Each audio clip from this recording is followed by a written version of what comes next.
시청자 여러분 안녕하십니까? MBN 뉴스특보 시작합니다. 오늘 네 분 모셨습니다. 손혁재 경기대 정치전문대학원 교수, 허성무 경남대 초빙 교수, 배종호 세안대 교수, 김광삼 변호사 함께합니다. 안녕하세요. 안녕하세요. 일단 김광삼 변호사께 먼저 여쭤보겠습니다. 박 전 대통령 기소와 관련해서 그러니까 국정농단 사건에 일단 수사 관련해서는 마침표를 찍은 거 아니냐 이런 분석이 나오고 있는데 그간 혐의가 뭐 한 13개에서 14개 정도 얘기가 나왔었는데 검찰이 정리한 바로는 뭐 한 18개까지도 지금 나오고 있는 상황인데 정리를 좀 부탁드릴게요. 일단 특검에서 이제 13개 혐의였었는데요. 이제 대기업 관련 수사, 특히 SK와 그다음에 롯데와 관련 혐의들이 이제 몇 가지 추가가 됐어요. 그래서 총 18개로 보면 될 것 같고요. 특히 특징적인 것은 뇌물죄가 총 합치면 한 592억으로 대폭 늘어났다고 볼 수 있습니다. 영장 범죄 사실에서는 298억이었거든요. 그런데 네. 롯데는 SK와 관련된 롯데의 어떤 70억 이것은 뭐 주었다가 다시 돌려받았지만 이미 한번 받은 것이 됐기 때문에 뇌물이 된다고 보고 있고 또 SK와 관련해서는 89억을 요구했어요. 그런데 그 어떤 진행 과정에서 그 사실은 89억을 받지는 않았지만 이제 뇌물죄에서는 요구, 약속, 수수만 해도 죄가 됩니다. 네. 그래서 일단 이것은 요구를 했다. 네. 그래서 뇌물 요구, 제3자 뇌물 요구가 된 겁니다. 그래서 이런 것들을 합쳐서 일단 뇌물죄가 굉장히 많이 늘어났다 이렇게 보시면 될 것 같고요. 네. 일단 죄명은 뭐 직권남용, 강요, 뇌물, 그리고 뇌물을 이미 설명을 드렸고 직권남용 관련된 부분에서 가장 중요한 부분은 이제 블랙리스트와 관련된 부분이죠. 그 다음에 공무상 비밀 누설. 이것은 정호선 전 비서관과 관계된 것이고. 그래서 그런데 이제 결과적으로 이제 전체적으로 보면 뇌물이 굉장히 중요한 부분이에요. 특히 뇌물의 어떤 최순실 씨와 관계, 또 제3자 뇌물과 관계 이 부분을 어떻게 박근혜 전 대통령이 형사재판 절차에서 주장을 하고 이게 어떻게 받아들여져서 무죄되냐 유죄가 되느냐에 따라서 형량이 굉장히 큰 차이가 있을 가능성이 크다는 거죠. 그래서 아마 그 부분에 대해서 박 전 대통령이 전력 투구할 것이다. 그렇게 예측해 볼 수가 있습니다. 네, 아마 대선 이후에 첫 재판을 연다고 하던데 그러면 1심 선고 같은 경우에는 올해 안으로 예상이 되는 겁니까? 일단 뭐 1심 선고는요. 구속된 시점으로 한 6개월 정도까지 그게 만기라고 합니다. 구속 만기. 그래서 그렇게 따져본다고 한다면 한 10월 16일 이전에 선고될 것이다. 그런데 아마 일단은 뭐 워낙 죄명도 많고 범죄 사실이 많아요. 그래서 처음 재판 시작이 되는 공판 준비 절차를 진행할 것이고 그때는 박 전 대통령이 나오지 않을 겁니다. 그리고 대선이 끝나고 5월 9일 이후에 5월 중순 정도 해서 본격적인 재판이 시작될 거라고 봅니다. 그렇게 하면 사실 10월 16일 이전에 선고가 나올 것이고 만약 그때 전체적으로 유죄가 나오면서 실형 선고가 난다고 한다면 다시 또 2심을 가야겠죠. 그럼 2심도 사실은 구속이 상태에서 간다고 한다면 2018년 한 4월까지 재판을 할 수 있는 기간이 만기가 되는 거고 또 만약 이 상태에 또 유죄가 나서 구속 상태에서 또 대법원을 간다고 한다면 결국 2018년 10월까지 그때까지 결정을 내려야 하죠. 그런데 일부 뭐 예를 들어서 무죄가 나왔다랄지 아니면 뇌물 부분에 있어서는 다 무죄가 나오면 집행유예 선고가 가능해요.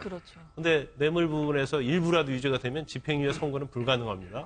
그리고 중간에 뭐 박 전 대통령이 어떤 건강 상태를 이유로 보석을 신청했을 때 보석이 받아들여지느냐 그런 부분들이 사실은 재판에 있어서 변수가 될 수 있습니다. 네, 그 부분도 따로 따서 여쭤볼게요. 그러니까 재판이 나기 전까지는 재판에 들어가기 전까지는 계속 구속 상태가 유지되는 것이고 그 사이에 뭔가 보석 신청이라든지 이런 게 받아들여질 가능성이 있습니까?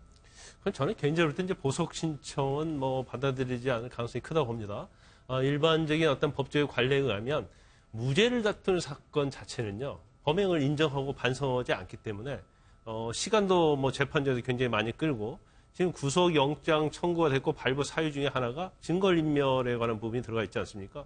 그러니까 무죄를 다투는 피고인이 보석으로 석방하면 또 증거인멸 우려도 있어요. 그렇기 때문에 원칙적으로 무죄를 다투는 사건에 있어서는 보석을 해주지 않는다. 더군다나 박 전 대통령 사건은 워낙 사안이 중대하기 때문에 보석은 가능성이 없다 이렇게 보는데 단 한 가지 변수는 있을 수 있죠. 박 전 대통령이 구치소 내에서 수감하지 못할 정도의 어떤 병적으로 악화가 됐더랄지 뭐 그래서 외부에서 치료를 받지 않으면 뭐 생명이 유독할지 뭐 그런 상황이 되면 경우에 따라서는 보석의 가능성이 있을 수 있는 거죠.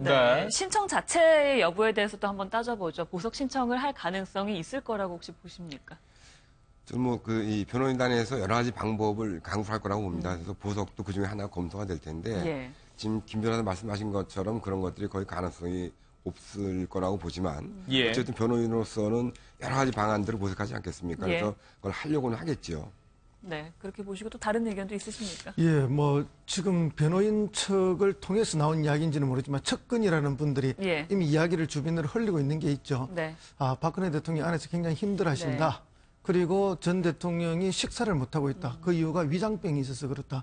그리고 운동도 하지 못하고 굉장히 지금 힘들고 그리고 만약에 재판정에 나올 때 모습을 본다면 살이 너무 빠져서 깜짝 놀랄 것이다. 예. 이제 이런 이야기를 쭉 지금 흘리면서 일단 국민 일반으로부터의 어떤 동정심도 좀 유발하는 것 같으면서 병보석을 위한 밑자락을 좀 깔고 있는 것이 아닌가. 예. 그래서 이런 것들이 국민적 호응이 조금 있다면 아마 병보석을 신청할 수도 있지 않겠느냐 하는 그런 일반적 예측도 저희들이 해봅니다. 네, 예. 이것도 하나만 따져볼게요. 재판에서 최순실 씨랑 만날 가능성이 있다 없다 이건 의견이 좀 갈리는 것 같은데 어떻습니까? 근데 만날 가능성은 일단 최순실 씨가요. 이제는 범행을 다 부인하고 있잖아요. 예. 그래서 박근혜 전 대통령의 어떤 범죄 사실 그리고 그 수사 기록 자체에 최순실 씨의 진술 조서가 들어가 있을 가능성이 큽니다. 그러면 진술 조서 내용 중에 박 전 대통령에게 불리한 내용이 있느냐 없느냐 그 부분이 굉장히 중요해요. 만약에 박 전 대통령의 최순실 씨의 어떤 조서, 진술 조서가 됐건 피의자 신문 조서가 됐든 간에 그 내용 중에서 박근혜 전 대통령에게 불리한 진술 부분이 있으면 박 전 대통령 입장에서는 그 부분에서는 부동의를 하게 돼요. 부동의를 하게 되면 그 조서의 진정 성립을 인정하기 위해서는 최순실 씨가 증인으로 나와야 돼요. 그렇죠.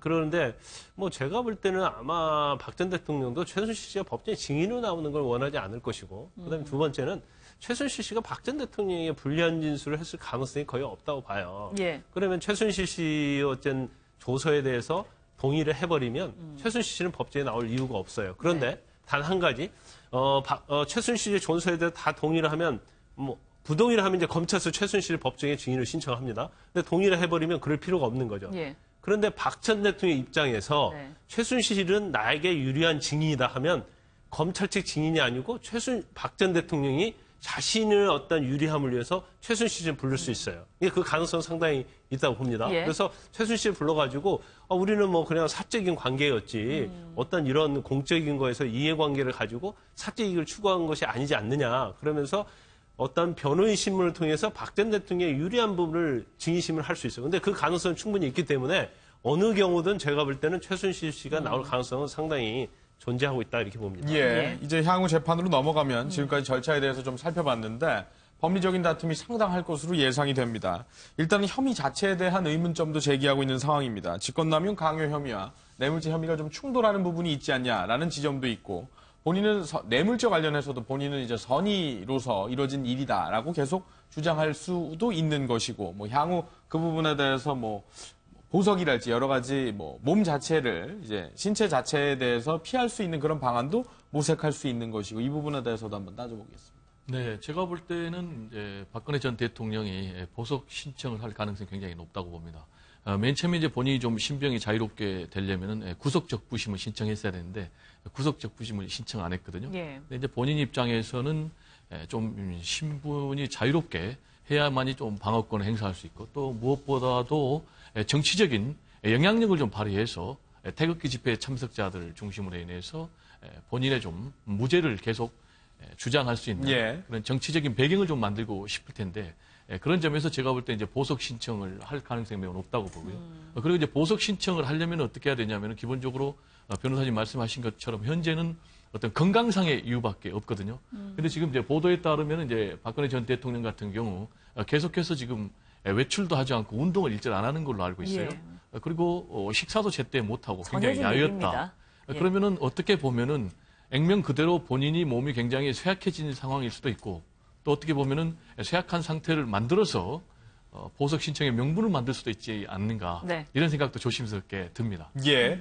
혐의 관련해서도 하나 계속 이제 따져보겠습니다. 이거 깔끔하게 정리하고 넘어가죠. 네. 물론 변호사님 의견도 있으시겠습니다만은 SK는 청탁 의사가 있었다라고 본 거죠. 근데 이 부분에 대해서 실제로 집행이라는 표현이 좀 그렇습니다. 아무튼 돈이 오가지 않았기 때문에 이 부분에 대해서 불구속 기소 아니 기소를 안 하게 되는 무혐의 처분을 하게 되는 이런 결과가 나오게 된 겁니까?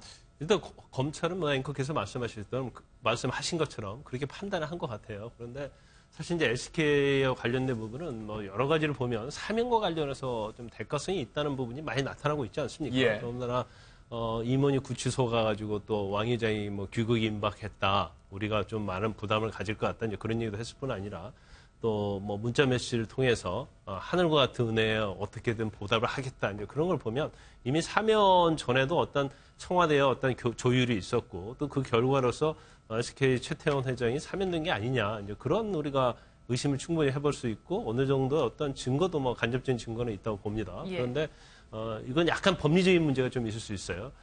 요구를 하면 요구원 측은 사실 뇌물죄가 됩니다. 그런데 요구를 받아들이는 측이 거기에 대해서 예를 들어서 그래 해주겠다고 이렇게 약속을 하면 약속 자체도 죄는 돼요. 네.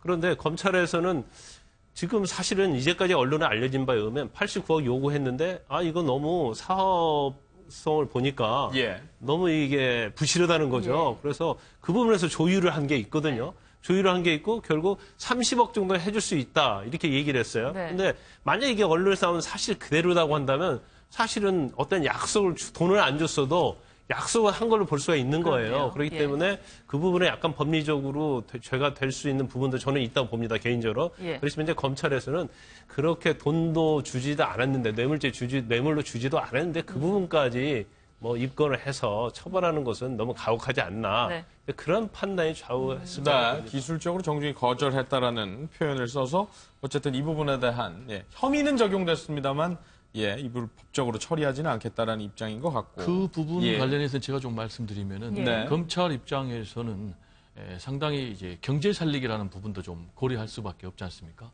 그런데 이제 모든 재벌 총수 관련된 사람들 다 구속 처벌 또는 기소하다 보면은 아무래도 검찰 입장에 좀 부담이 되지 않겠습니까? 그래서 결국 이제 검찰 입장에서 법리 적용을 어떻게 하느냐가 관건인데 그런 점에서 제가 볼 땐 좀 집중한 것 같고요. 특히 이제 변호사님도 말씀하셨지만 이제 SK 같은 경우는 사면 관련해서 좀 대가성이 있다는 그런 증거들은 굉장히 있는데 저쪽에서 89억을 요구했지만은 어쨌든 기술적으로 상당히 거부한 적이 있기 때문에 그런 부분을 좀 검찰에서 정상 참작하지 않았나 이렇게 생각이 듭니다. 네. 네. 직권남용하고 뇌물은 충돌이 되는 부분은 아니에요? 둘 다 적용이 가능한가요? 아니면 택일할 수 있는 건가요? 이제 그 부분에 대해서는 사실 공소장을 좀 봐야겠는데 예. 지난번 영장 범죄 사실에 어떤 부분이 있었냐면 뇌물죄 부분에 있었어요. 예. 특히 제3자 뇌물과 관련해서 지금 대기업 측에서는 우리는 피해자다. 이건 강요에 의해서 어떻게 보면 어쩔 수 없이 낸 것이다. 그렇게 얘기하지 않습니까? 그런데 사실은 특검에서는 뇌물로 특정을 해버렸어요. 그런데 특검에 넘어가기 전에 검찰에서 기소할 때는 또 직권남용을 기소를 했지 네. 않습니까? 직권남용 또는 막 강요 그런 것들을 네.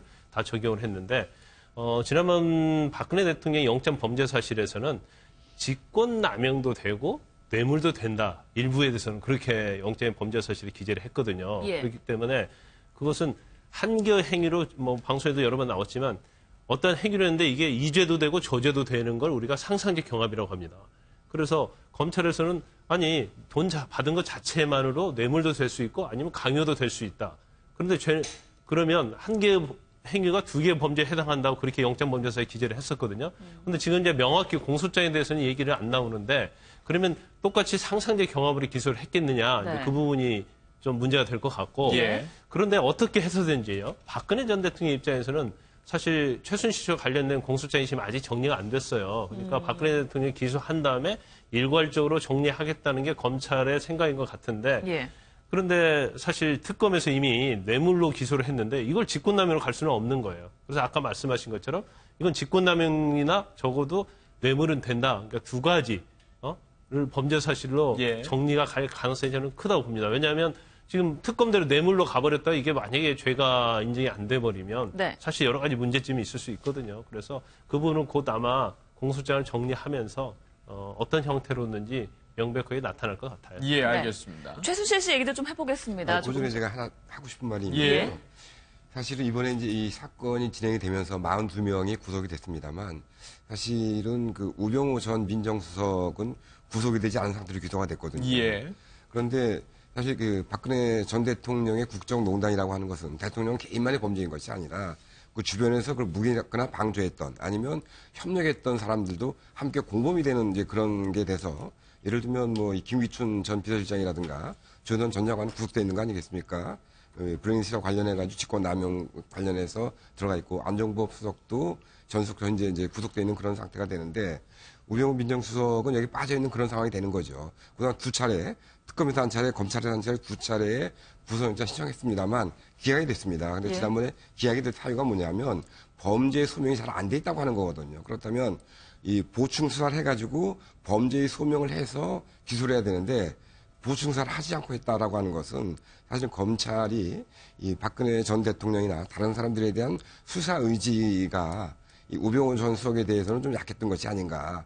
그렇다면 우병우 전 수석이 만약에 법원에서 영장 실질 심사를 하면서 범죄의 소명이 부족했다고 한다면 그 기조가 그대로 유지가 된다 그러면 무죄가 될 가능성도 있는 거거든요. 그렇다면 이것은 검찰이 우병우 민정수석을 봐주기 위해서 의도적으로 약하게 한 것이 아닌가. 뭐 그런 점에서 사실은 우리가 이제 박근혜 전 대통령의 구속에만 또 기소에만 초점을 맞추고 있지만 우리가 그런 점에 대해서도 관심을 가져야 된다고 봅니다. 저는. 예, 뭐 네, 이른바 그래. 뭐 이 밖에도 뭐 여러 뭐 문고리 3인방이랄지 또는 뭐 정유라 씨랄지 아직까지 뭐 해결되지 못한 또 명확하게 풀리지 않은 그런 부분들은 있죠. 그런 취지로 이해를 하고요. 예. 제가 이 부분에 대해서 교수님 말씀에 굉장히 공감하는 게 박근혜 전 대통령 같은 경우는 이제 수사를 거듭하면서 혐의가 늘어났거든요. 맨 처음에 이제 1기 특별수사본부에서 혐의가 7개였고 그리고 특검 거치면서 혐의가 9개 추가됐고 그리고 2기 특별수사본부 거치면서 혐의가 또 2개가 추가가 돼가지고 총 8개로 혐의가 18개로 늘어났거든요.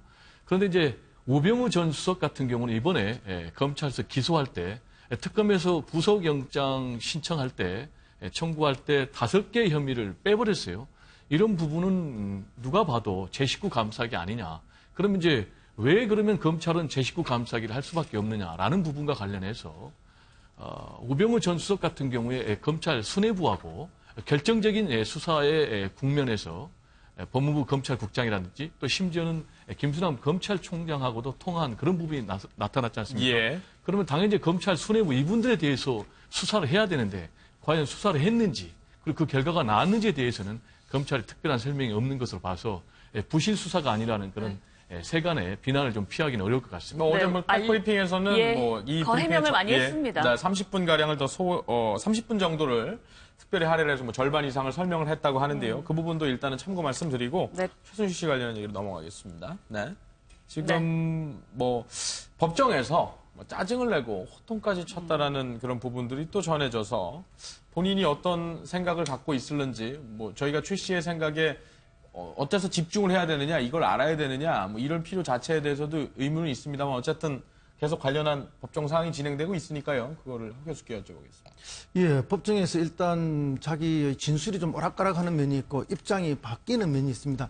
자기는 실세가 아니라 허세였다 이런 말을 하면서 실제 문화계 쪽에 뭐 이렇게 농단을 다 했던 사람은 자기가 아니고 차은택이었고 또 그다음에 체육계 쪽에서 농단을 했던 사람은 고영태와 그 일당들이다. 자기는 뭐 실제 재단에 개입한 적도 없고 재단에 간섭한 적도 없다. 이 둘이서 다 했다 이랬는데 저 두 사람이 무슨 정치적 영향력이 있고 박근혜 대통령과 직접적 관계가 있어서 그런 힘이 있었겠느냐. 그리고 기업들은 이 두 사람을 보고 과연 돈을 뭐 때문에 돈을 줬겠느냐 이런 걸 생각해 볼 때 어쨌든 최순실 씨의 말은 성립이 안 되는 말이지만 그럼에도 불구하고 최순실은 어쨌든 그런 면에 있어서 두 사람에게 책임을 넘기고 본인도 책임이 없고 박근혜 대통령도 책임이 없다. 이렇게 가는 거죠. 그러면서 박근혜 대통령은 정말 사적인 뭐 이익을 추구해 본 적이 없는 정말 훌륭하고 좋은 대통령이었다.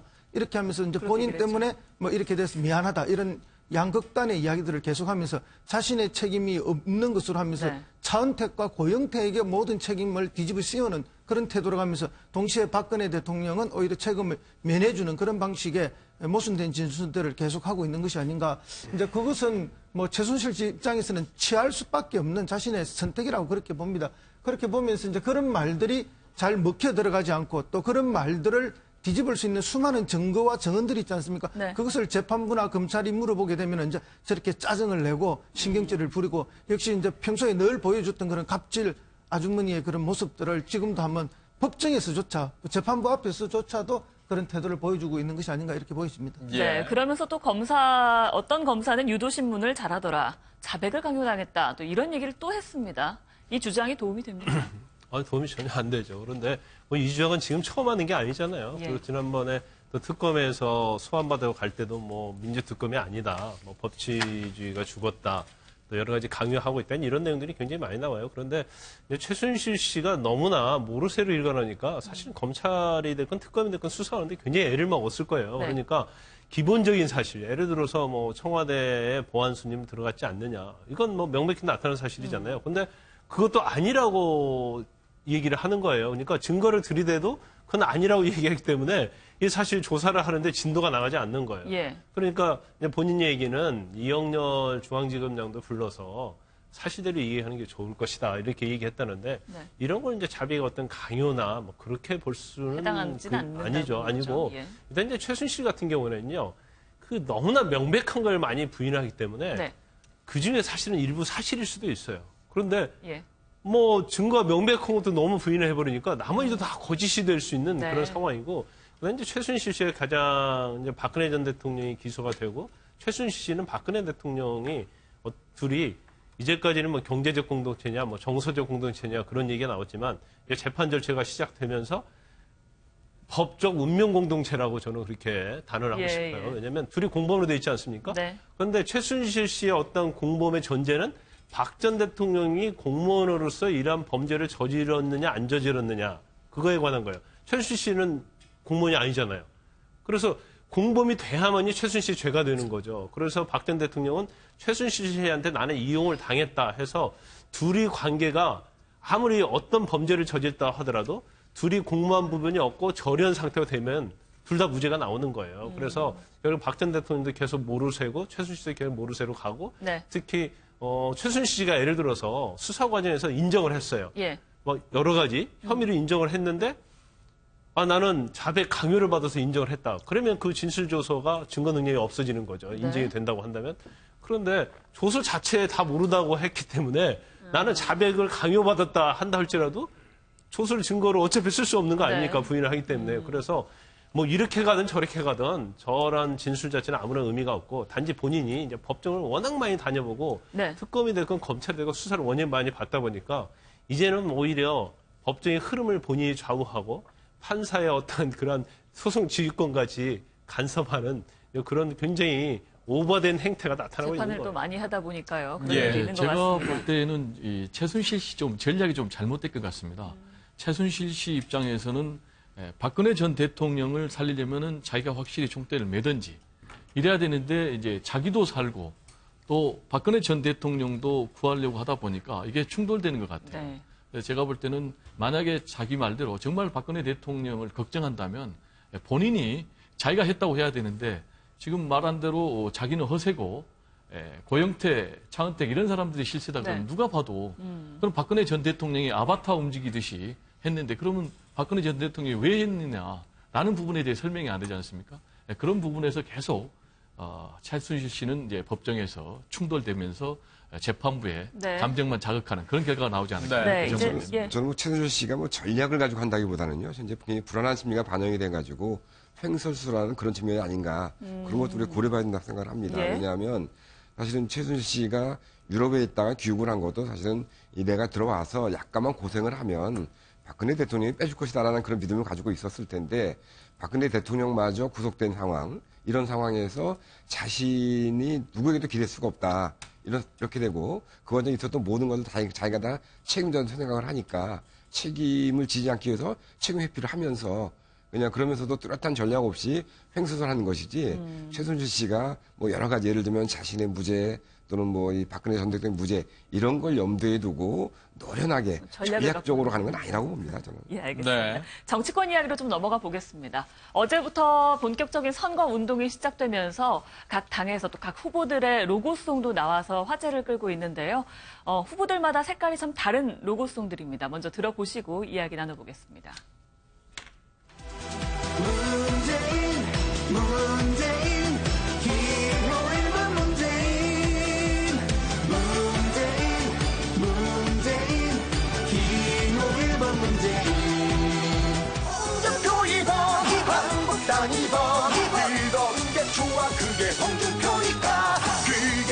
후회 없이 뽑는 거니까.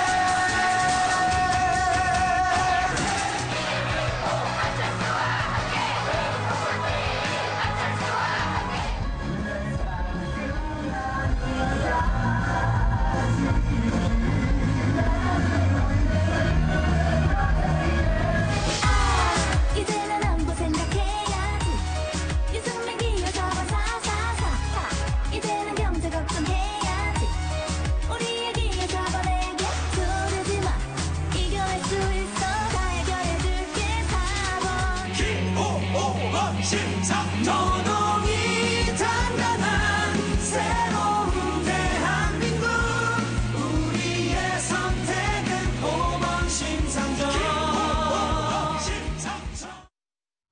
예, 선거가 마냥 딱딱할 필요는 없겠죠. 정치가 무겁게 다가올 필요도 없을 거라는 생각도 듭니다. 그래서 각 후보들도 본인들의 어떤 전하고자 하는 취지를 전달하기 위해서 로고송을 많이 차용하기도 하고, 또 그렇다고 해서 뭐 시대 정신이라고까지 말씀드릴 수는 없겠습니다만, 어쨌든 사회의 고민들을 담은, 그리고 자기가 전하고자 하는 메시지와 맞닿아 있는 곡들을 주로 선정한다고 하는데, 물론 후보 본인의 입장에서 말이죠. 그래서 이게 얼마만큼 어필이 될는지는 좀 모르겠습니다만 한번 좀 들어보도록 하겠습니다. 뭐 신곡도 있고 소위 말해서 좀 지나간 유행곡들도 있는데, 뭐 오늘 죄송합니다만 팬분들께서는 좀 연세가 지긋하신 분들이 많아서 이 노래를 잘 아실는지는 모르겠습니다만 어쨌든 가사 내용들을 좀 알아야 되니까요. 방금 들었던 노래, 뭐 순정이랄지 이런 일단 저희가 틀어드린 노래는 사실 뭐 어떤 그런 사회적인 메시지보다는 뭐랄까요, 자기들이 말하고자 하는 부분들에 대해서 더 강조를 한 것 같아요. 어떻게 보십니까, 손 교수님? 뭐 로고송은 뭐 크게 정치적 의미를 둘 필요가 없다고 생각을 합니다. 물론 이제 로고송을 고르는 과정에서, 선택하는 과정에서는 굉장히 많은 고민을 하고 거의 뜻을 담으려고 하겠지만, 네. 일단 유권자들이 볼 때는 어디선가 들어본 듯한 노래, 잘 알려진 노래, 따라 부르기 쉬운 노래, 기억하기 흥겨운 노래, 좋고요. 이런 노래들이 이제 중심이 되는 거죠. 예. 그래서 노래가 나왔을 때 많이 들어본 노래네 하고 발길을 멈추고 유세 현장을 들여다볼 수 있는 그런 목적을 가지고 하는 것이기 때문에 거기에 또 많은 뜻을 담다 하더라도 유권자들이 그 뜻을 그대로 받아들여주지 않습니다. 다만 예. 저 노래는 이 누구 노래인데 저 노래를 이 몇 번 후보가 하는구나. 네. 그리고 거기 내용 중에 뭐가 있구나. 이런 정도가 되는 것이지 거기에 정치적 의미를 크게 담을 필요는 없다고 봅니다. 네, 네. 저는 좀 우리 예, 먼저 교수님, 말씀하시죠. 예. 교수님하고 좀 약간 관점이 다른 게 예. 사실은 정치는 상징이 굉장히 중요하거든요. 그래서 어떤 색깔을 쓰느냐 이것도 다 이미지 예. 상징이거든요. 그래서 이제 상징 선동 조작에 능한 게 이제 히틀러의 그 괴벨스 아니었습니까? 이제 그걸 떠나서 순기능이든 역기능이든지 어쨌든 간에 정치는 굉장히 상징이 중요합니다. 예. 이미지니까. 그런 점에서 이 노래도 후보를 상징하는 거예요. 네. 예를 들면 뭐 신곡을 계속해서 로고송으로 쓰면은 젊은이들하고 소통이 될 수밖에 없는 거죠. 네. 젊은 유권자들은 움직일 수밖에 없고, 또 트로트를 쓰면은 장년층들은 그 후보하고 친근할 수밖에 없거든요. 이제 그런 점에서 굉장히 중요하고, 그래서 이제 문재인 후보 같은 경우는 예. 호남표도 잡아야 되고 영남표도 잡아야 되니까 남양열차도 쓰고, 또 뭐 자갈치 시장입니까? 그것도 또 하고, 부산 갈매기요. 네, 부산 예, 갈매기 예. 그것하고 이렇게 이제 계속해서 예. 그런데 이제 안철수 후보 같은 경우는 이제 신해철 고인이 됐죠. 예. 그분과 관련해서 이제 유족들하고 신해철법을 통과시켜줄 때 특별한 네. 인연이 있기 때문에 신해철 씨의 그런 또 곡을 선택을 했고, 또 이제 아무래도 홍준표 후보 같은 경우는 이제 보수 네. 유권자 표심을 좀 겨냥해야 되니까 그런 곡을 이제 선택한 것 같고요. 네. 그런데 이번에 이제 곡 선택과 관련해서 중요한 포인트가 돈입니다. 예. 그게 뭐냐면 이제 선거 보조금이 총 421억이 지급이 됐거든요. 예. 그런데 이제 정당 의석수에 따라서 하니까 문재인 후보 또 그리고 홍준표 후보는 한 120억 정도 나왔고, 그리고 이제 또 안철수 후보 같은 경우 좀 더 덜 나왔고, 그리고 유승민 후보 또 그리고 심상정 후보는 굉장히 적으니까 예. 문재인 후보는 12곡을 선정을 했어요. 예. 근데 반면에 이제 심상정 후보는 3곡, 그리고 홍준표 후보는 8곡, 예. 그리고 안철수 또 그리고 유승민 후보는 한 5곡, 이런 부분도 우리가 좀 눈여겨볼 대목이 아닌가 이렇게 생각이 됩니다. 네. 선거에서 예. 이제 로고송은 저는 굉장히 중요하다고 봐요. 네. 그러니까 뭐 그 이념을 표상하냐 그런 문제가 아니고, 네. 지금 우리가 저희 화면을 보지만요, 유세 현장이라는 게 있잖아요. 그러면 다 율동을 합니다. 예. 근데 율동을 하게 되면 후보가 연설하는 시간 제외는 다 율동을 해요. 그럼 후보도 같이 율동을 해주는 거예요. 그래서 이 자체가 첫 번째는 얼마나 비트가 좀 빠르면서 신나느냐. 그게 굉장히 중요하고요. 네. 그다음에 두 번째는 이제 중독성이에요. 그래서 그리고 문재인 안철수 하면 이게 길가 갈 때마다 다 들리거든요. 그러면 특히 뭐 초등학교 중학생들 들어가면서 흥얼흥얼 하는 거예요. 뭐 네. 문재인 안철수 그렇기 때문에 이게 사실 저는 상당히 좀 효과가 있다 그렇게 봅니다. 그래서 지금 일반적으로 어떤 로고송을 하느냐. 그래서 국민들 특히 우리가 보통 18번이라고 얘기하지 않습니까? 그래서 귀에 많이 들었던 걸 들을수록 중독성이 있는 거예요. 그래서 그 부분은 선거 어떤 과정에서 재미를 주면서도 어떤 중독성을 가미하는 로고송이 효과가 있고 그랬을 때 사실은 표에도 저는 영향이 있다 이렇게 봅니다. 예. 네. 그렇습니다. 이 표는 대선 정도 되면은 이 미디어 선거입니다. 그렇지만 또 지역에서 저렇게 바닥에서 모아야 될 표들이 따로 있거든요. 그렇기 때문에 이제 로고송은 그런데 굉장히 영향을 많이 주는데 유세 과정에 어쨌든 단순해야 됩니다. 반복적이어야 되고 그리고 신나는 게 기본입니다. 네. 방금 변호사님 말씀하셨지만 이렇게 가는 게 이제 기본이고 다만 이제 고객의 수요에 맞추어서 어떻게 뭐 호남에 가서는 남행열차를 부른다든지 네. 부산에 가서는 부산 갈매기를 한다든지 이런 거는 이제 고객 접근용으로 좀 더 이제 특화된 것이고요. 네. 근데 이제 과거에 비하면 로고송이 이제 그런 정도의 의미지 아주 이렇게 지역 정서라든지 뭐 지지자 정서하고 일치되는 그런 거는 조금 이제 멀어졌는데 과거 이제 YS와 DJ가 경쟁할 때는 DJ는 그야말로 호남에 가면 목포의 눈물이 그냥 전 유권자들이 따라 불렀죠.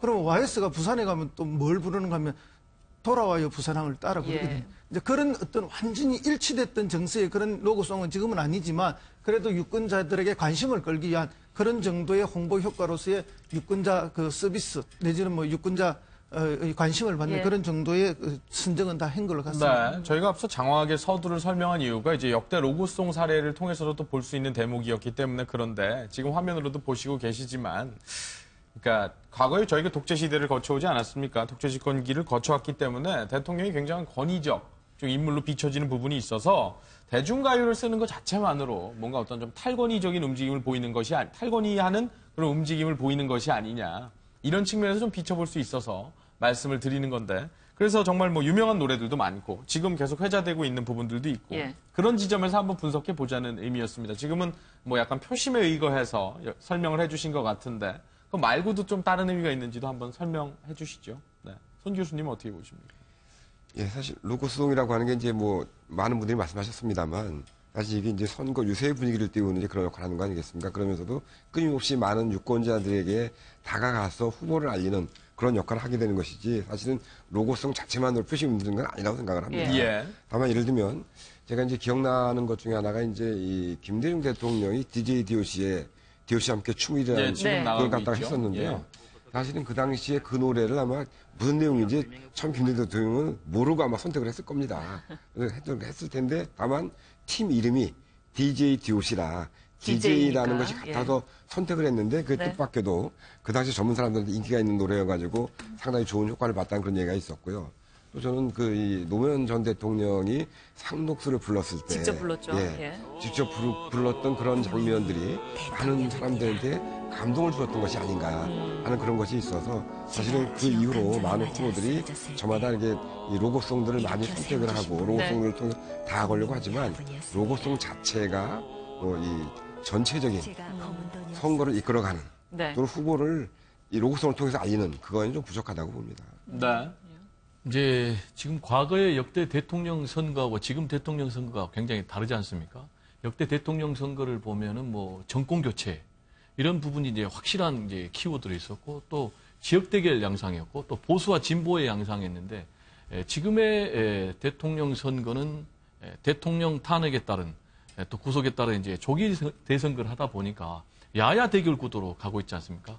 그러다 보니까 확실하게 과거처럼 예를 들면 뭐 군정 종식이다 또는 뭐 양희은의 뭐 상록수다 이런 부분에 좀 노래는 없는 것 같고 어쨌든 간에 이제 좀 포괄적으로 유권자들과 호흡할 수 있는 더 대중적으로 그런 이제 선택을 하다 보니까 별로 차별화가 되지 않는 것 같습니다. 예. 그렇군요. 다른 분들은 어떻게 보십니까? 동일하신 의견이십니까? 그런데 이제 사실 뭐 로고송 자체에 어떤 큰 뭐 의미가 있는 건 아니에요. 아까 말씀드린 것처럼 DJ 덕 같은 경우는 DJ 덕의 노래였으니까 DJ 딱 연결성이 되잖아요. 그런데 그런 노래 이제 찾기 쉽지는 않을 것 같아요. 그런데 그 문재인 후보 측에서 남행열차나 그 부산갈매 이것은 굉장히 저는 효과가 있다고 봐요. 네. 왜냐하면 어떤 후보의 어떤 그러한 노래의 선택 자체가 우리를 굉장히 배려하고 있다, 우리를 생각하고 있다 그런 생각을 줄 수 있기 때문에 네. 그 부분 굉장히 잘한 것 같은데 근데 나머지 후보들은 솔직히 말하면 뭐 제가 그 최신곡은 솔직히 말하면 잘 모르겠어요. 그런데 제가 어느 정도의 비트가 어느 정도 빠르게 가느냐. 그다음에 중독성이 있느냐 이제 그런 부분이 굉장히 중요하다고 보는데 네. 사실은요 그 특히 대통령 선거 마지막 뭐 총선도 마지막 날 그런 때는 집결합니다 한 곳에. 근데 집결하게 되면 그 음악 자체가 어떠한 성격을 갖고 있냐가 굉장히 중요해서 예. 전체를 한 몸으로 같이 일사불란하게 만드는 엄청나게 중요한 역할을 해요. 신나게. 그러면서 길가에서 같이 춤도 추고 함성도 지르고 그러다 보면 또 지나가던 차량, 지나가던 시민들도 신나면은 다 참여를 하는 거예요. 그래서 일치된 걸 보일 수 있기 때문에 저도 뭐 선거를 뭐 한 2번 치러봤습니다만 로고송의 어떤 그런 마력, 예. 로고송의 힘은 저는 상당히 높게 보는 편이에요. 그렇군요. 네. 근데 이제 특별히 또 하나 주목되는 거는 홍준표 후보의 무조건입니다. 예.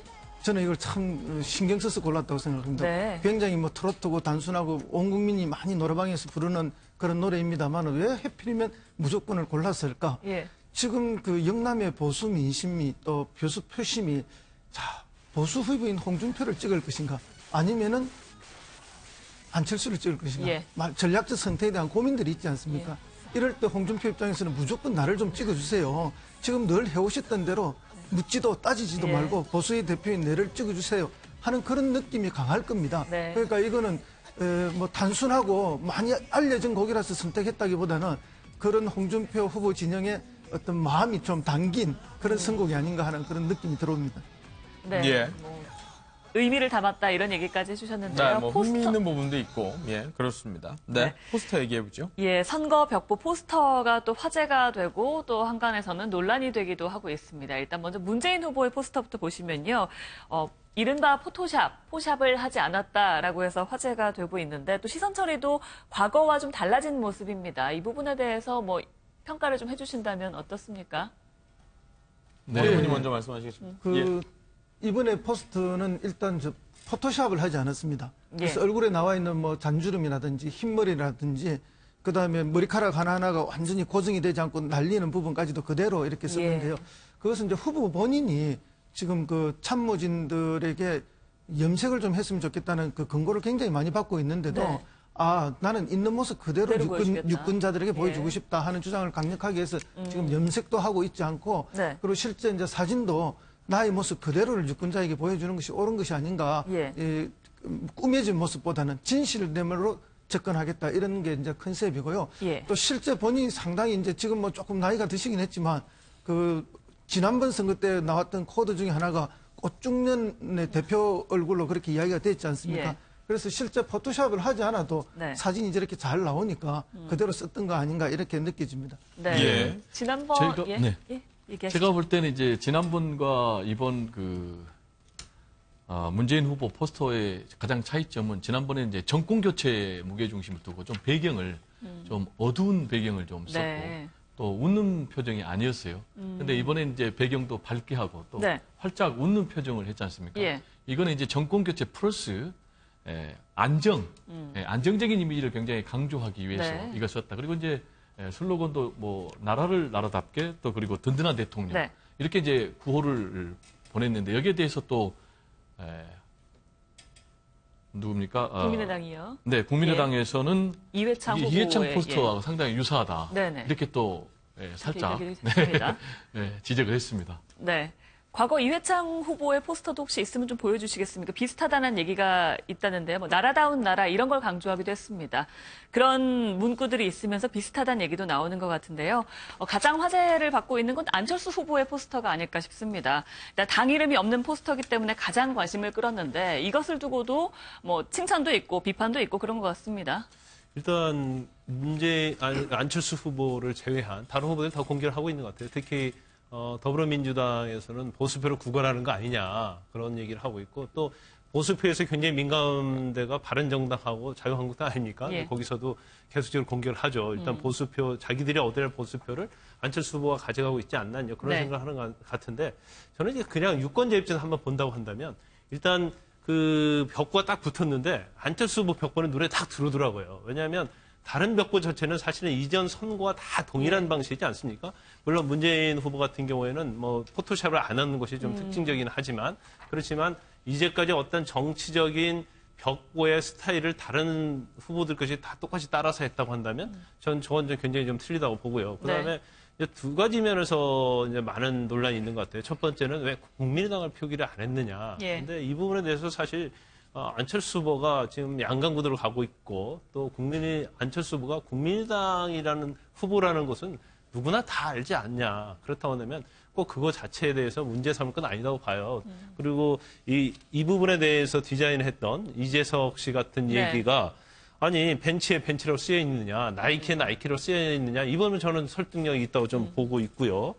그래서 저거에 대해서는 뭐 그렇게 뭐 구걸한다 그런 것은 맞지 않고 일단 안철수 후보나 국민의당 입장에서는 노이즈 마케팅에 좀 성공한 것 같아요. 왜냐하면 지금 벽보 붙고 나서 다시 다 똑같다고 한다면 결국 제일 중요한 것은 밑에 문구를 뭐라고 썼느냐에 관해서 굉장히 논란이 많이 되고 그거에 포커스가 맞았을 판인데 지금 벽보에서는 안철수 후보에 대해서 비난과 아니면 옹호하는 딱 편가르게 돼 있거든요. 그런데 여기에서는 일단은 성공을 했다. 그래서 제가 볼 때는 아마 물론 부정적인 견해도 굉장히 많지만 오히려 긍정적인 측면에서는 일단 포스트에서 성공을 했다. 그런데 그 이유가 또 중요하겠죠. 예, 근데 예전에도 그런 사례가 있었는데요. 이 87년 13대 대통령 선거 때 그 당시에 민정당의 노태우 후보가 민정당이라는 당명을 쓰질 않았습니다. 그 당시에. 이제 6월 항쟁 이후에 17년 만에 대통령 직선제가 채택되면서 선거가 치러졌는데 아마 그때 이제 강력한 양김이라고 하는 야당의 후보들이 있었던 거죠. 거기에 대해서 이제 이 광주를 바탕으로 해가지고 정권을 이제 잡았고요. 그 이후에 독쟁질하면서 많은 비난을 받았던 50을 이어받는 것이 아니라는 것을 강조하기 위해서 그 당시에 이제 이 민정당이라는 당을 뺀 그런 적이 있었거든요. 저는 이제 이번에 그 안철수 후보의 그걸 보면서 혹시나 최근에 논란되고 있는 것 중에 하나가 더불어민주당은 백석이 넘는 정당이어서 정권을 잡아도 충분히 개혁을 해나갈 수 있지만 40석밖에 안 되는 국민의당이 그 적은 의석을 가지고 어떻게 국정을 제대로 할 수가 있겠는가 이런 논란이 있지 않습니까? 그런 논란을 의식해서 당명을 뺀 것으로 보일 수도 있는 뭐 그런 측면이 있다고 하는 것이죠. 지금 김 의원 말씀하시기는 제작자가 예를 들면 뭐 벤치에는 벤치라는 표시가 없다고 했는데 사실은 삼성에는 삼성이라는 표시가 있는 거거든요. 그러니까 제품마다 나라마다 또 뭐 이 상품마다 그 조금씩 다른 그런 전략이 있어야 되는 건데 물론 이제 거기 보게 되면 국민이 이긴다라고 하는 그 휘장을 둘렀고요. 그 휘장의 안에 이제 그 국민의당의 로고는 들어가 있습니다만 국민의당을 밝히지 않은 이런 것이 득이 될지 또는 실이 될지 이거 좀 더 지켜봐야 되지 않을까 싶기도 합니다. 저는.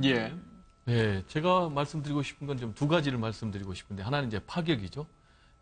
전혀 기존의 전통적인 포스터와 다르게 그냥 두 손을 번쩍 드는 뭐 V자 형식의 승리한다, 국민이 이긴다. 그리고 또 어깨띠에다 들어갔지 않습니까? 그럼 이제 왜 이런 파격을 선택했느냐? 일단 주목도를 높이는 데는 성공을 한 것 같고 파격을 한 것은 결국 이제 안철수 후보 같은 경우에 과거에 젊은 층한테 굉장히 인기가 있었지 않습니까? 그런데 지금 이제 20대, 30대, 40대에서 굉장히 문재인 후보에게 지금 뒤지는 그런 상황이기 때문에 이 젊은 층의 표심을 공략을 해야 되는 이제 그런 측면에서 제가 볼 때 전략적인 이제 파격을 선택한 것 같고요. 그리고 이제 또 거기에 국민의당이라는 이제 당명을 뺀 것도 역시 파격인데 그 부분은 이제 안철수 후보는 기본적으로 교수님도 말씀하셨지만은 이제 40석이라는 당이 좀 약하기 때문에 그런 것보다는 이제 인물론으로 승부를 하겠다 그런 의도가 있고요.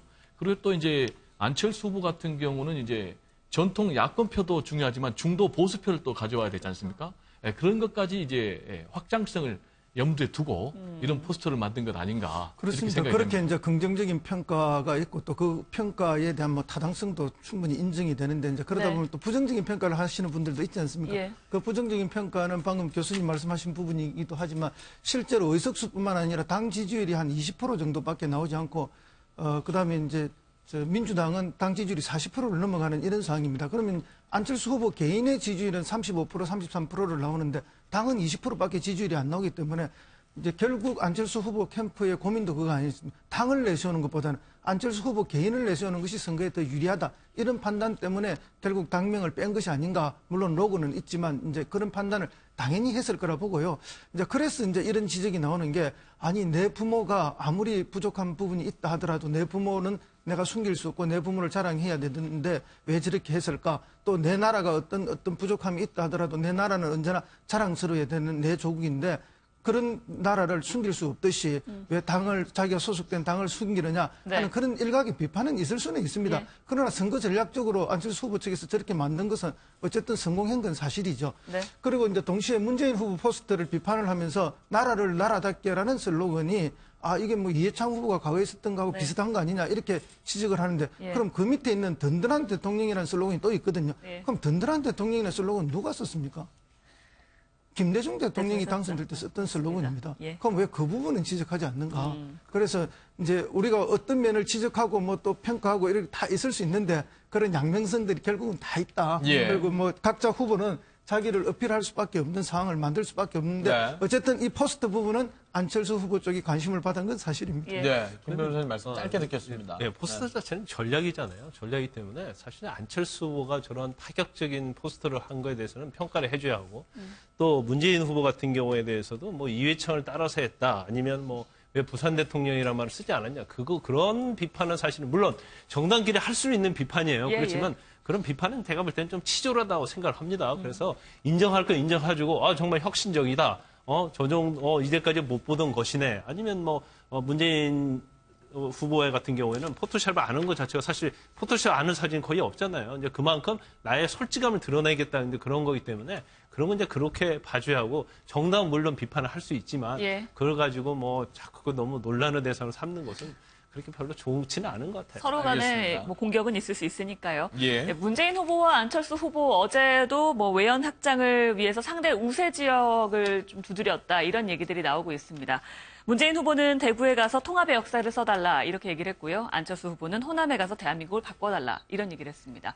어제 박지원 대표가 또 광주를 찾아서 어떤 한 얘기가 있는데요. 말실수로 좀 곤혹을 치르기도 했습니다. 영상으로 먼저 보시죠. 저 문재인 반드시 대구의 마음을 얻겠다. 정권 교체의 문을 대구에서 열겠다. 통합의 문을 대구에서 열겠다. 그 간절한 마음으로 이곳 대구에 달려왔습니다. 여러분, 국민의 선택을 받고 싶습니다. 대구 대통령, 부산 대통령, 광주 대통령이 아니라 대한민국 국민 대통령이 되고 싶습니다. 맞습니까? 안철수의 시간이 시작됐습니다. 호남의 압도적 지지가 대한민국을 바꿉니다. 국민이 이기는 대한민국 기필코 만들겠습니다. 문재인이 되어야 광주의 가치와 호남의 몫을 가져올 수 있습니다. 안철수가 돼야 한다는 것을 제가 일부러 한번 실수를 해봤습니다. 마지막에는 박지원 대표의 말씀이었는데 실수한 부분이 있어서 저희가 포토제닉한 부분이 있어서 들어본 걸로 이해를 해주시면 좋겠고요. 그 부분에 대해서 정치적 의미를 부풀리실 분은 없을 거라고 생각이 듭니다. 네, 문재인 거기에 대해서 제가 좀 네. 말씀드리고 싶은 게 그러면은 저런 실수가 왜 나왔는가 저도 네. 한번 생각을 해봤거든요. 예. 그러면은 박지원 대표의 마음속에 문재인이라는 사람이 깊이 각인되어 있는 거예요. 예. 어디에 각인되어 있냐면 상처로 각인되어 있는 거예요. 그게 이제 두 가지인데 하나는 대북 송금 이제 특검을 했지 않습니까? 예. 그래서 본인이 이제 결국 그것 때문에 감옥살이를 했지 않습니까? 그리고 또 하나는 이제 지난번에 민주당 당 대표 때 문재인 대표에게 패배를 했거든요. 그래서 이제 그런 부분이 트라우마로 본인한테 깊숙이 각인되어 있으니까 저런 부분이 실수로 나타나지 않았나 이렇게 한번 생각을 해봅니다. 네. 심리적인 분석까지. 네. 그 부분에 대해서 해주셨습니다. 조금 말씀드리면 역시 그럴 거라고 짐작은 합니다. 네. 그런데 문제는 4년 전 대통령 선거에서 박지원 대표는 문재인을 적극 지지하고 홍보했습니다. 그러면 4년이 지난 지금 대선에서 바뀐 상황은 뭐냐? 대북 송금 특권이 그 사이에 있었던 건 아니지 않습니까? 그보다도 훨씬 더 먼저 있었던 일 아닙니까? 그래서 이제 대북 송금 특검을 가지고 계속 이렇게 문제 제기하는 것은 그냥 문제 제기를 위한 문재인을 반대하기 위한 명분에 불과하다. 이렇게 보실 수도 있다고 봅니다. 만약에 그게 계속 일관성이 있었더라면 4년 전에 문재인을 지지했으면 안 되지 않습니까? 그런 문제가 하나 있다고 보고요. 그 다음에 이제 이번에 그 지난번 당대표 선거 때 패한 것이 상처가 돼서 저렇게 하고 계신다. 그 점은 저도 충분히 이해가 됩니다. 이해가 되지만 어디에서나 경쟁은 있고 승패는 있기 마련입니다. 그럼 패할 때마다 저렇게 불복의 컨셉으로 가게 되면은 우리 정치가 완전 이게 불복의 정치가 되지 않겠습니까? 그런 면에 있어서는 저게 바람직한 모습은 저는 아니라고 봅니다. 그러나 이제 경쟁을 하다 보면 비난도 할 수 있고 비판도 할 수 있고 그거야 언제나 할 수 있지만 과연 그게 명분에는 맞는 일인가 하는 부분을 한번 되새겨볼 점이 있지 않나 이렇게 생각이 듭니다. 예. 선거운동 자체에 대해 조금 집중해 보도록 하겠습니다. 어제는 첫날이었는데, 그러니까 앞서 이담 앵커가 말한 대로 이제 상대방이 좀 우세한 지역에 갔었습니다. 그러니까 반대로 간 거죠. 문재인 후보 같은 경우에는 대구로 간 거고, 안철수 후보 같은 경우에는 호남으로 갔습니다. 예. 오늘은 반대라고 하네요. 네. 이제 안철수 후보가 대전, 충청권도 포함해서 대전, 대구로 가고, 문재인 후보 같은 경우에는 호남으로 갔습니다. 제주를 거쳐서요. 예. 이런 뭐 전략, 뭐 차근차근 세워보겠다라는 그런 의미가 어떤 게 있을까요? 순서의 의미 말입니다. 근데 사실은 아까 말씀하신 저랑 생각이 좀 다른 부분이 있는데요. 예를 들면 안철수 후보가 자신이 약한 지역인 호남을 간 게 아니라고 봅니다. 저는. 네. 예를 들면 문재인 후보가 어제 대구 오늘 호남 간 것은 네. 자신이 약한 지역을 찾아간 거라 볼 수가 있습니다. 예. 그런데 사실 이 안철수 후보 같은 경우는 호남 지역이 자신의 지역적 지휘관 건데 하나라고 생각하고 있거든요. 예. 근데 사실은 작년에 4.3 총선에서 호남 지역에서 한 지역을 빼는 나머지 지역을 다 석권을 했기 때문에 제3당이 될 수가 있었던 거거든요. 그런데도 당시에 의석수는 그 차이가 났지만 지지율은 6대4 정도였거든요. 근데 그 이후에 그 6대4 지지율이 많이 흔들리는 그런 측면이었기 때문에 자신의 지역적인 지지 기반을 다지기 위해서 내려간 것이지 약지였기 때문에 내려간 것은 아니다. 저는 그렇게 보는 측면이 있습니다. 네. 알겠습니다. 다른 의견 네. 있으십니까? 제가 좀 말씀을 드리면은 이번 대선은 제가 볼 때는 이제 세대별 대결 그리고 지역별 선택 이 부분이 승패를 가른다고 봅니다. 네. 그런 점에서 TK 그리고 호남은 전략적인 요충지입니다. 특히 이제 호남에서는 지금 현재 제가 볼 때는 안철수 후보하고 그리고 문재인 후보하고 거의 백중세라고 저는 봅니다. 그런데 마지막에 그러면 호남이 어떤 선택을 할 거냐? 그러면 호남은 계속해서 저울질하다가 결국은 될 가능성이 높은 사람에게 표를 몰아주기 때문에 그러나 세대별 대결 양상이 지금 결합되어 있기 때문에 막판에 제가 볼 때 뚜껑을 열면 아마 한 6대4 정도로 정리가 되지 않을까 이렇게 전망이 되고요. 그리고 또 하나는 이제 TK 그리고 보수의 전략적 선택이 굉장히 중요합니다. 그런 측면에서 문재인 후보가 자신의 약세 지역인 TK를 맨 먼저 가서 통합의 대통령 이미지를 강조했고요. 그러나 이제 앞으로 말씀드린 대로 TK 지역 그리고 호남 지역이 전략적 요충지이기 때문에 이 부분에 대해서 문재인, 안철수 문재인 두 후보가 치열하게 표심 공략에 나설 것으로 전망을 합니다.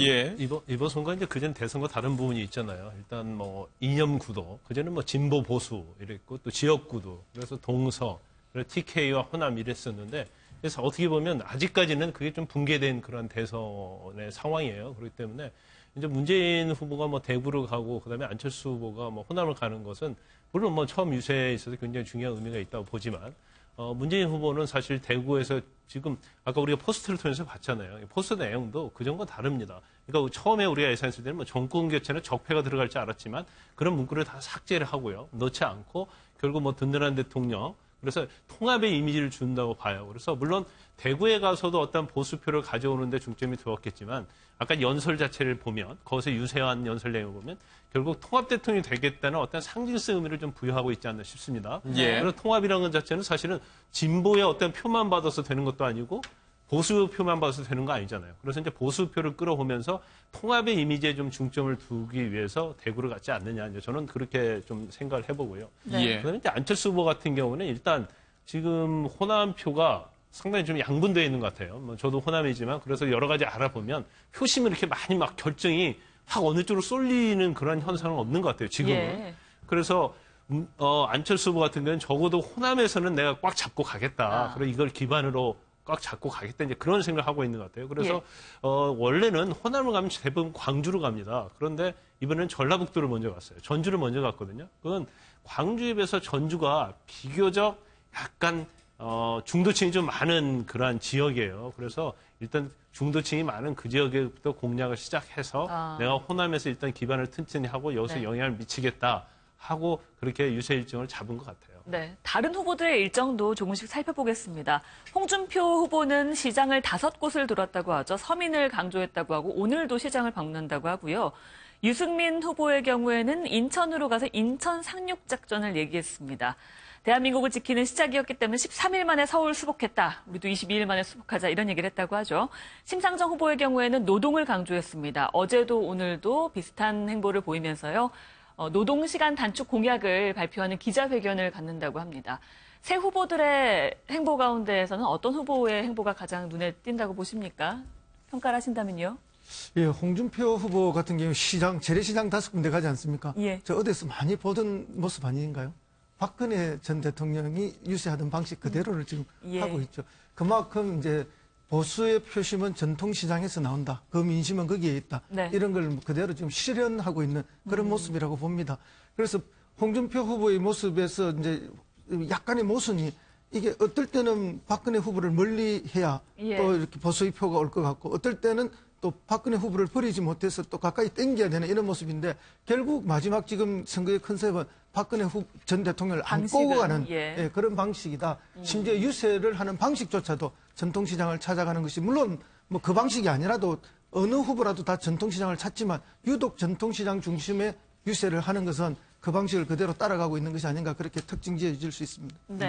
다른 의견 있으십니까? 예. 예, 저는 이제 홍준표 후보 플러스 유승민 후보 얘기를 좀 하고 싶은데요. 예. 홍준표 후보가 이번 대선에서 어느 정도 득표를 하느냐가 문재인, 안철수, 문재인 두 사람의 승패를 결정 지을 수가 있습니다. 실제로 이제 오자 대결 구도에서 보면은 굉장히 홍준표 지사가 약진을 하면은 이제 그 결과가 영향을 미치는 그런 게 있고 또 이걸 홍준표 지사를 넣은 경우하고 또 유승민 후보를 넣은 경우하고 다른 경우가 나오지 않습니까?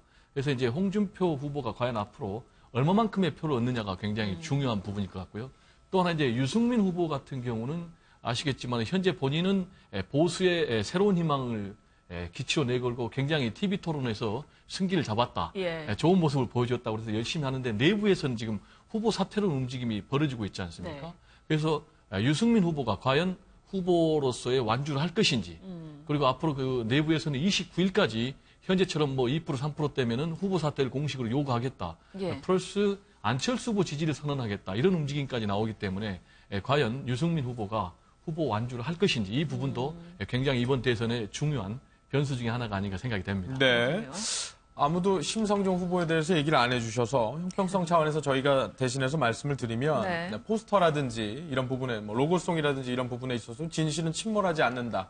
세월호의 네. 아픔과 그로 인한 교훈들이랄지 이런 부분들을 확실히 바로 세우겠다라는 의지를 다진 바 있고 사실 어떻게 보면 뭐 지지율 상으로 나와서 이 지지율이 조금 적게 나온 부분이 있어서 지금 많이 주목을 못 하시는 부분들도 있습니다만 오늘만 하더라도 국회 기자회견을 갖고 네. 5시 퇴근, 그러니까 가장 직장인들, 소위 뭐 저희가 비슷한 또래 사람들이 가장 공감할 수 있는 노동시간 단축이랄지 이런 얘기를 했다라는 점, 이런 부분에 대해서 조금 주목할 필요가 있다라는 점도 저희가 뭐 양지를 드리겠습니다. 제가 잠깐만 심상정 네. 후보에 대해서 말씀을 드리겠습니다. 예. 그러시면, 예. 그 심상정 후보가 이제 그 처음에 얘기할 때는 이제 진보진영의 후보 아니겠습니까?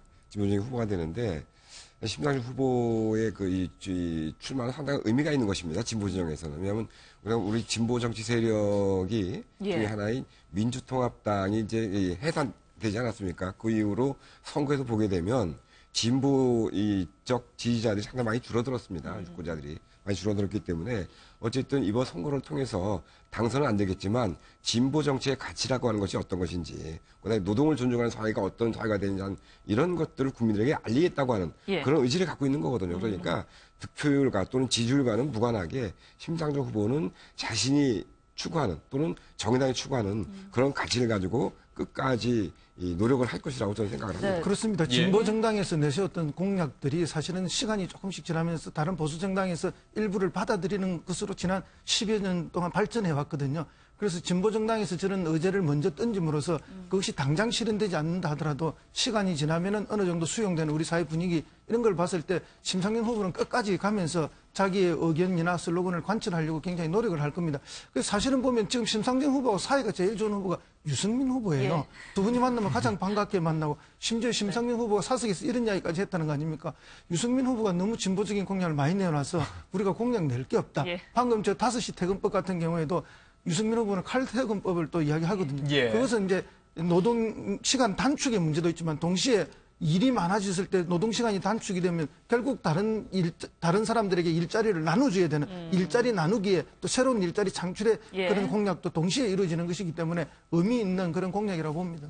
네, 김광선 네, 변호사님. 짧게 말씀드리면 지난번 이제 TV 토론했잖아요. 그런데 처음에 프리젠테이션부터 먼저 했지 않습니까? 네. 그런데 그 당시에 심상정 후보와 프리젠테이션은 상당히 좀 울림이 있었다 그렇게 봅니다. 특히 서민과 관련된 부분에서는 예. 정말 이상적이다 이제 그렇게 봐요. 그리고 이제 노동시간 단축이랄지 정책 공약을 전체를 보면요. 사실은 굉장히 반드시 해야 할 공약은 맞아요. 그런데 그게 과연 현실성에 있어서야 좀 문제는 있을 수 있겠죠.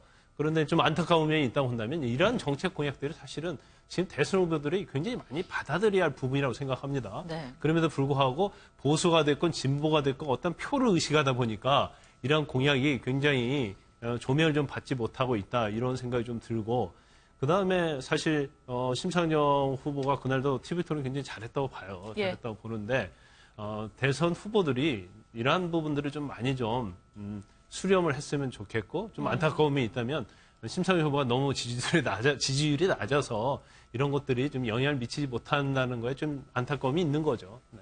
예, 네, 지지율이 알겠습니다. 0%대인 군소 후보들도 있습니다. 일단 이재호 후보 같은 경우에는 복면 쓰고 토론해야지 진면목을 보여줄 수 있다. 복면을 쓰고 실제로 기자회견을 했는데요.